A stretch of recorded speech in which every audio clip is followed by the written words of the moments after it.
اس روز بہت سوچ کر وہ فرشتے سے ملنے مسجد چلی آئی۔ فی الحال اس کے کہیں آنے جانے پر کوئی روک ٹوک نہ تھی۔ کالونی کی سڑک گھنے درختوں کی واٹ سے ڈھکی تھی، درختوں نے سارے پر ٹھنڈی چھائے کر رکھی تھی۔ آہنی گیٹ کے سامنے رک کر اس نے گردن اوپر اٹھائی۔ سفید اون سے ستونوں والی وہ عالیشان عمارت اپنے اصلی وقار اور تمکن کے ساتھ کھڑی تھی۔ برابر میں ایک سبز بیلوں سے ڈھکا بنگلہ تھا جس کی بیرونی دیوار کے ساتھ ایک خالی سنگی بینچ نصب تھا۔ محمل جب بھی ادھر آتی وہ بینچ ویران نظر آتا۔ اسے بے اختیار بس اسٹاپ کا بینچ اور وہ سیاہ فمڑ کی یاد آئی تھی۔ نہ جانے کیوں سفید سنگ مرمر کی لش پش چمکتی رہداریاں آج بھی ویسے ہی پرسکون تھی جیسے وہ ان کو چھوڑ کر گئی تھی۔ وہ ادھر کلاس کے کھلے دروازے میں جانگتی آگے بڑھ گئی۔ باب دجال مدینہ طیبہ میں نہ آ سکے گا۔ آخر کھلے دروازے سے کسی فرشتے کی آواز سنائی دی۔ اس نے ذرا سا جھانکا۔ وہ کتاب ہاتھ میں لیے منہمک سی پڑھا رہی تھی۔ سیاہ ہوائی کے اوپر سرمئی اسکارف میں اس کا چہرہ دمک رہا تھا اور وہ سنہری چمکدار کرسٹل کی سی آنکھیں اس نے کہیں دیکھ رکھی تھی مگر کہاں۔ وہ انہیں سوچنے میں گری دروازے کی اوٹ میں گری تھی جب فرشتے باہر آئے۔ ارے محمل، السلام علیکم۔ اور اسے دیکھ کر خود بھی وہ بہت خوش ہوئی تھی۔ تم کیسی ہو محمل؟ آؤ بلکہ یوں کرو میرے ساتھ اندر آفس چل رہے ہیں۔ فرشتے نے اس کا ہاتھ ہولے سے تھاما اور پھر سے تامے اسے مختلف ردر سے گزاری اپنے آفس تک لے آئی۔ اور یہ کیا حالت بنا رکھی ہے تم نے؟ پتہ نہیں۔ اس نے بیٹھتے ہوئے میز کے شیشے کی سطح میں اپنا عکس دیکھا۔ بری اونچی پونی ٹیل سے نکلتی لاپرواہ لٹے، آنکھوں تلے گہرے ہلکے، ماتھے اور گال پہ گہرے نیل اور ہونٹوں کے سوجے کنارے۔ ایک دم روشنی اس کے چہرے پر تو اس نے آنکھیں چنجا کر چہرہ پیچھے کیا۔ فرشتے اپنی کرسی کی پشت پہ کڑکی کے بلائنڈرز کھول رہی تھی۔ ہمایوں نے بتایا تھا تم نے اسے کال کی تھی؟ وہ ذرا سے چونکی۔ ہمایوں ہر بات کیوں اسے بتاتا تھا؟ اسے یہ نہیں بتانا چاہیے تھا۔ ہمایوں کو تمہاری بہت فکر تھی۔ وہ واپس کرسی پہ آ بیٹھی تھی۔ انہیں میری فکر نہیں ہے، اپنی فکر ہے، بہت خود غرض ہے آپ کے کزن۔ جانے دو، وہ نرمی سے مسکرائی۔ کسی کے پیچھے اس کا برا ذکر نہیں کرتے۔ جو بھی ہے، اس نے شانے جھکائے۔ یقیناً وہ اپنے کزن کی برائی نہیں سن سکتی تھی۔ اچھا یہ بتاؤ، وہ ذرا کرسی پہ آگے کو ہوئی، آگے پڑھائی کا کیا پروگرام ہے؟ ستمبر میں یونیورسٹی جوائن کر لی ہے تو پھر گرمیوں کی چھٹی میں ادھر اسکول آ جاؤ قرآن پڑھنے۔ نہیں، ایکچولی میرے پاس قرآن ہے ترجمے والا، گھر میں پڑھ لوں گی۔ BSc میں کون سا سبجیکٹ تھا؟ میتھس۔ کس سے پڑھا تھا؟ کالج میں پروفیسر سے اور شام میں ایک باٹی کے پاس ٹیوشن لینے جاتی تھی۔ میتھس کی بک تھی تو صحیح تمہارے پاس، پھر دو جگہ سے کیوں پڑھا؟ گھر بیٹھ کر پڑھ لیتی۔ گھر میں خود سے کیسے پڑھا جا سکتا ہے؟ اور پھر رک گئی اور جسے سمجھ کے گہری سانس لی۔ قرآن اور نصابی کتابوں میں فرق ہوتا ہے، اس لیے ہم 4 سال کی عمر سے گھنٹوں نصاب کو پڑھتے رہتے ہیں اور قرآن کو بڑھاپے کے لیے رکھ چھوڑتے ہیں، مگر قرآن کو تو اللہ نے آسان بنا کر اتارا ہے تاکہ ہر کوئی سمجھ سکے۔ میتھس ٹیچر کے بغیر سمجھ نہیں آتا، قرآن آ جاتا ہے؟ ہاں کیوں نہیں۔ فرشتے نے گہری سانس لی اور جھک کر دراز سے ایک سیاہ جلد والی دبیز کتاب نکالی۔ یہ انجیل مقدس کا ایک قدیم اقتباس ہے، اس میں محمد صلی اللہ علیہ وآلہ وسلم کی زبور کی پیش گوئی ہے، کافی دلچسپ ہے، پڑھو۔ اس نے ایک صفحہ نکال کر اس کے سامنے کیا۔ محمل نے کتاب اپنے جانب کھسکائی، بعد میں یہ حذف کر دیا گیا تھا۔ اس کی امت کی اناجیل ان کے سینے میں ہوں گی۔ وہ بے اختیار پڑھتے پڑھتے رکی۔ اناجیل؟ اس نے پوچھا۔ انجیل کی جمع مراد ہے قرآن مجید، یہ یہاں سے پڑھو۔ فرشتے نے ایک جگہ انگلی رکھی، مخروطی سفید انگلی جس کا گلابی ناخن نفاذت سے تراشیدہ تھا۔ اس انگلی میں زمرد جڑی چاندی کی انگوٹھی پہن رکھی تھی۔ او اچھا، وہ ادھر سے پڑھنے لگی۔ وہ اندھیروں میں شور کرنے والا ہوگا، نہ بےہودہ گو، نام احمد ہوگا، ولادت مکہ، ہجرت طیبہ اور ملک شام ہوگا۔ وہ آفتاب کے سائے پر نظر رکھنے والا ہوگا، اس کی اذان دینے والے کی پکار دور تک سنی جائے گی۔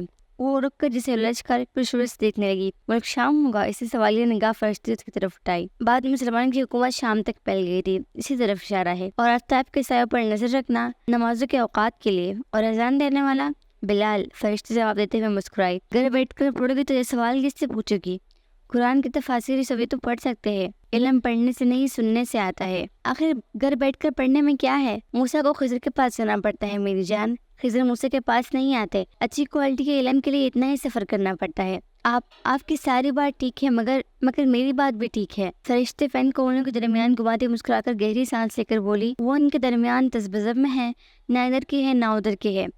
آپ نے عربی میں کچھ کہا نا، اب عام بندے کو اردو کہاں سمجھ آتی ہے؟ قرآن اردو میں کیوں نہیں اترا تھا؟ اچھا سوال ہے۔ وہ پھر سے اٹھی اور سامنے کتاب کے درے کی طرف بڑھ گئی، پھر سیدھی کھڑی کتابوں کی جلدوں پر انگلی گزارتی ایک کتاب کی تلاش کرنے لگی۔ تو تمہارا نقطہ یہ کہ صرف خالی محاورتاً ترجمہ دے کر قرآن پڑھنا بھی کافی ہے؟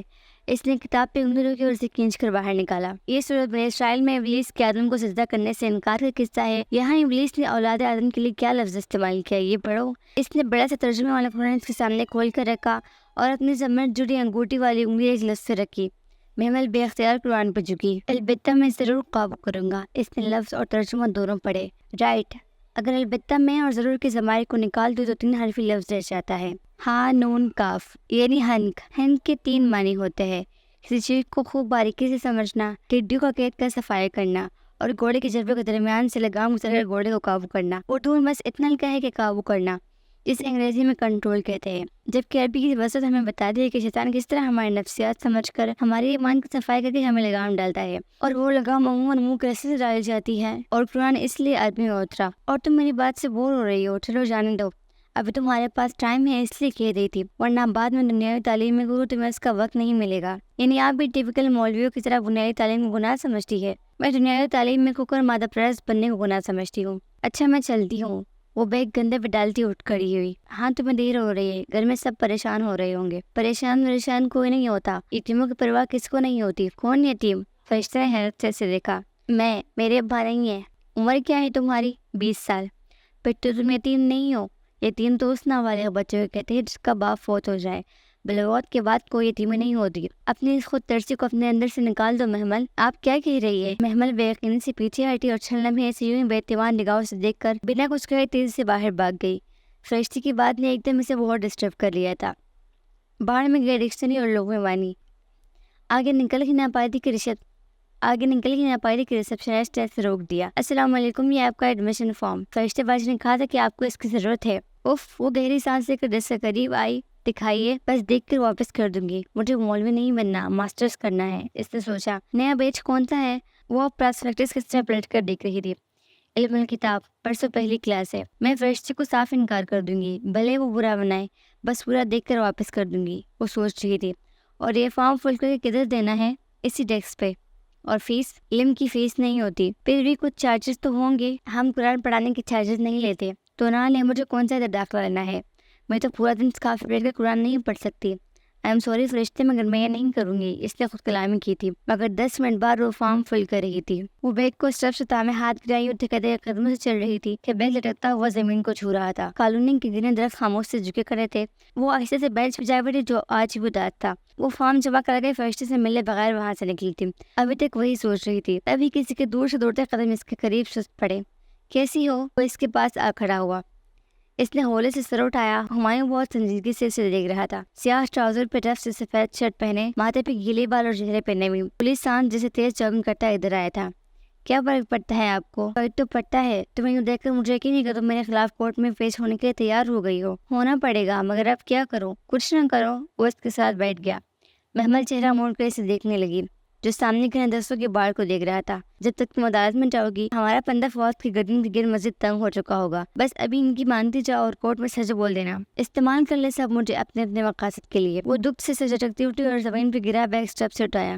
کمزور ہو گئی ہو بہت، اپنا خیال رکھا کرو۔ آپ کی فکر میں بھی عرض پوشیدہ ہے، کاش میں آپ کے خلاف بیان دے سکوں۔ وہ تیز سے قدموں سے سڑک پہ آگے بڑھ گئی۔ وہ شانہ جھکا کر گیٹ کی طرف آیا۔ گیٹ بند کرتے ہوئے اس نے لہجہ ور گردن موڑ کر اسے دیکھا ضرور تھا، جو سر جھکائے تیز سے سڑک کے کنارے چلتی جا رہی تھی۔ اس کی بوری انچی پونیٹیل گردن میں برابر جھول رہی تھی۔